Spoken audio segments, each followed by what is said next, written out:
Here we have Tyson Jeremiah Clendenning III, who is here to show us how to properly hang a poster.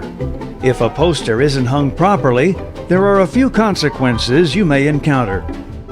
For example, if you only use 1 or 2 strips of tape, the poster could succumb to the humidity and curl up. Then no one can see it. It might as well have been an ancient scroll.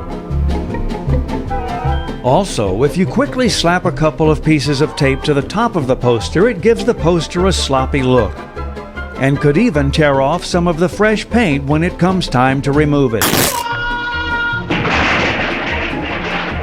We don't want that now, do we, Tyson?